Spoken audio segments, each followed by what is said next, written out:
Live video call पर एक नौजवान लड़की ने, जो एफएससी की तालबा थी, एक शरीफ घराने से उसका ताल्लुक था, अच्छा खासा खाते पीते घराने से उस लड़की का ताल्लुक था, वो जान दे गई। सेकेंड ईयर की स्टूडेंट थी और उसने फर्स्ट ईयर के बाद एक दफ़ा कॉलेज ड्रॉप कर दिया था और उसके बाद फिर वो अभी दाखिला भेज रही थी, इन्हीं दिनों में चल रही थी। इसी सिचुएशन के दौरान ये मामला पेश आया। किस तरीके से इस लड़के के चुंगल पे फंसी आपकी बहन, और ये सारे इस मामले के हवाले से बताइए। और ये हमारा हमसाया था, हमारा यहाँ पे इकट्ठा उठना बैठना था सब फैमिली में, मतलब एक इसने ये जुल्म किया है। जी उस लड़के और उसके घराने के साथ आप लोगों का फैमिली टर्म था, बहुत अच्छे ताल्लुकात थे। वो ये पता चलता है कि मेरी सिस्टर जो थी, जिनकी डेथ हो गई है, वो खुद बताती है कि इस तरह ये लड़का मुझे अब तंग कर रहा है, ब्लैकमेल कर रहा जी। है। पहले इसने मुझसे शादी के वादे किए और ये सारा कुछ किया, और उसके बाद ये सारा कुछ करने के बाद अब ये मुझे ब्लैकमेल कर रहा है, मैं इससे जान छुड़वानी है। उसकी बातों में इस कदर आ गई थी कि वो उसने समझा कि ये अब मुझसे शादी करेगा, तो वो उसे कहती रहती थी कि तुम अपने वालिदैन को भेजो, बात करो।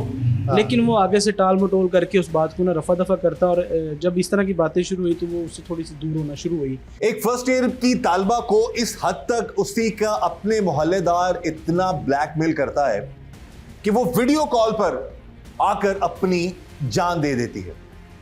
इस वक्त हमारे साथ मौजूद है उस मजलूम लड़की के भाई, जिसको इस हद तक मुबैना तौर पर मजबूर कर दिया गया, इतना प्रेशराइज कर दिया गया कि उसकी नाजेबा वीडियोस थी उस लड़के के पास, या जो भी मामला था कि अगर पैसे नहीं दोगी तो वो वीडियो वायरल कर दी जाएगी, और अंजाम उस चीज का इस हद तक पहुंचा कि उस लड़की ने मजबूर होकर अपनी जान दे दी। इस वक्त हमारे साथ मौजूद है उसी एफएससी की तालबा लड़की के भाई और इस केस की मुद्दई, और उनसे हम बात करते हैं सारे मामले के हवाले से, क्योंकि सोशल मीडिया पर और मुख्तलिफ जगहों पर बहुत सारी जो मिस इन्फॉर्मेशन है वो फैलाई गई।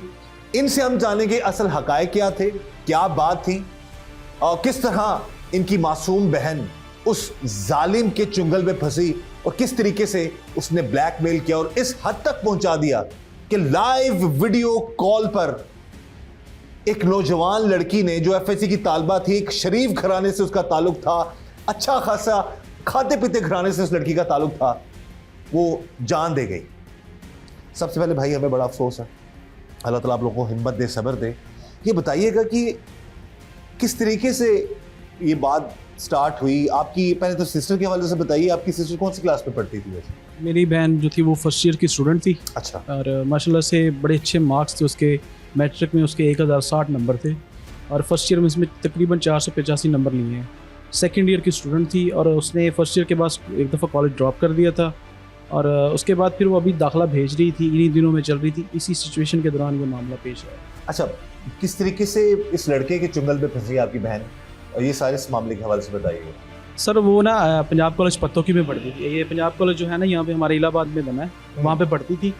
और एक दिन होता ये है कि उसका रिक्शा नहीं आता, और ये हमारा हमसाया था, हमारा यहाँ पे इकट्ठा उठना बैठना था सब फैमिली में, मतलब एक घर का वाला माहौल, यानी कि मोहल्ले में। जिसने ये जुल्म किया है, जी उस लड़के और उसके घराने के साथ आप लोगों का फैमिली टर्म था, बहुत अच्छे ताल्लुकात थे। हमें ये भी थोड़ा ये भी पता चला है कि उस लड़के की जो सिस्टर है वो आपकी बहन की सहेली थी। जी, बहुत अच्छे ताल्लुकात थे। उसकी बहनें यहाँ पे आती थी, हंसते खेलते थे, सब कुछ करते थे, हंसी मजाक हर चीज़ एक साथ था हमारा। तो होता ये है कि एक दिन उसका रिक्शा नहीं आता वहाँ पे कॉलेज में, तो वो खड़ी होती है बाहर, तो ये भी वहाँ पे पढ़ता था, और इसने वहाँ से उसको लिफ्ट दी है, और रास्ते में इसने क्या किया है कि इसने उसकी तस्वीर बनाई अपने साथ बाइक पे, चलती बाइक पे। अच्छा। तो उसके बाद ये घर आ जाती है, उसके कुछ अरसे बाद ये जनाब उस अपनी बहन के ज़रिए उसके थ्रू पैगाम पहुंचाता है, फिर उसको मोबाइल पहुंचाता है, उससे बात करने की कोशिश करता है, यानी कि दोस्ती करने की कोशिश करता है, बात करने की कोशिश करता है। उसका वहाँ पे नीयत ख़राब होती है उस जगह पे। उसके बाद जब वो ये मामला इस तरह आहिस्ता आहिस्ता चलना शुरू हो जाता है, वो कभी अम्मी के नंबर पे फ़ोन आ जाना, कभी क्या, कभी किस तरह, ये सीन जो थे ये चलने शुरू हो गए। उसके बाद हमें जब पता चलता है ना, तकरीबन इस जो सुसाइड हुई है, मेरी सिस्टर जो सुसाइड की है, इससे तकरीबन 2 से या 2.5 माह पहले हमें पता चलता है, और वो भी पता चलता है सिर्फ मेरी वालदा को। ठीक है। कि क्या पता चलता है? वो ये पता चलता है कि मेरी सिस्टर जो थी, जिनकी डेथ हो गई है, वो खुद बताती है कि इस तरह ये लड़का मुझे अब तंग कर रहा है, ब्लैकमेल कर रहा है। जी। पहले इसने मुझसे शादी के वादे किए और ये सारा कुछ किया, और उसके बाद ये सारा कुछ करने के बाद अब ये मुझे ब्लैकमेल कर रहा है, मैं इससे जान छुड़वानी है। तो वो उससे पीछे हटना शुरू हो जाती है आहिस्ता आहिस्ता। उसने अपना नंबर भी चेंज करती है। नंबर चेंज करने के बाद वो फिर उसका नंबर, मेरा एक खालाजाद बेटा है छोटा, उससे उसका नंबर लेता है, उसको पैसों का लालच, वो बहुत छोटा होता है, अच्छा, उसको पैसों का लालच दे के उससे जो है ना वो नंबर लेता है। नंबर लेने के बाद वो फिर उससे बात करने की कोशिश करता है, और उस बात को फिर मेरी जो बहन होती है वो मतलब है एक उस मोड़ पे लेके जाती है कि तक कोशिश करे कि वो उससे चीज़ें डिलीट करवाए।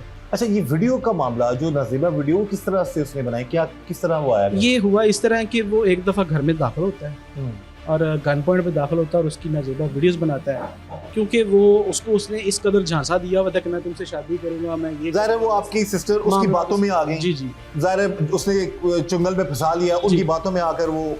जी बिल्कुल, वो उसकी बातों में इस कदर आ गई थी कि वो उसने समझा कि ये अब मुझसे शादी करेगा। तो वो उसे कहती रहती थी कि तुम अपने वालिदैन को भेजो, बात करो। लेकिन वो आगे से टाल मटोल करके उस बात को ना रफा दफा करता, और जब इस तरह की बातें शुरू हुई तो वो उससे थोड़ी सी दूर होना शुरू हुई।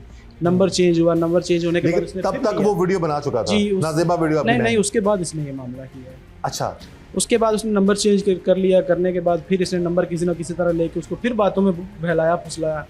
फिर वो ये हरकत करता है कि वो घर में दाखिल होता है गन पॉइंट पे। उसकी घर में या तो मेरे वालिद होते हैं या मैं होता हूँ। मेरी वालदा जो वो काफ़ी अलील है, उनकी एक आंख ज़ायल हो चुकी हुई है, एक आंख का ऑपरेशन 2 हुए हुए थे उन्हीं दिनों में, तो उनको नज़र बहुत कम आता था। तो इस चीज़ का उसने फ़ायदा उठाया और वो घर में दाखिल होता है सुबह फजर टाइम, और उसकी नाजेबा वीडियोस बनाता है और गन पॉइंट पे। उसी दौरान मेरे 2 बहनोई जो हैं वो सुबह सुबह वॉक पे जाते थे, वो आए पीछे रहते हैं हमारे, तो वो आ रहे थे कि शफकत की गाड़ी का एक्सीडेंट हुआ, तो उसका पता करके आते हैं क्या सूरत हाल है। उन्हीं दिनों में मेरा गाड़ी का एक्सीडेंट हुआ, तो वो घर आ रहे थे, वो देखते हैं कि घर में कोई मसला चल रहा है, तो वो भाग के दरवाज़ा खोलने की कोशिश करते हैं।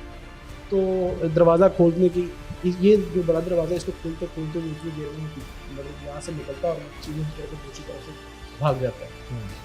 इसी दौरान वो फिर ये सारा मामला होता है। उसके बाद मेरी वालदा को वो सारी चीज़ें बताती है, और बताने के बाद मेरी वालदा क्या करती है कि उसके वालिद को घर में बुलाती है। बुलाने के बाद उसकी मिन्नतें करती है मेरी वालदा, उनके पाँव में बैठ के कहती है कि हमसे रिश्ता ले लो, हम ये चीज़ बर्दाश्त नहीं कर सकते। वो आगे से कहता है उसका वालिद कि जी ये मेरा बेटा बहुत ज़िद्दी है, मैं उसको कुछ भी नहीं कह सकता, वो अपनी मर्ज़ी का मालिक है।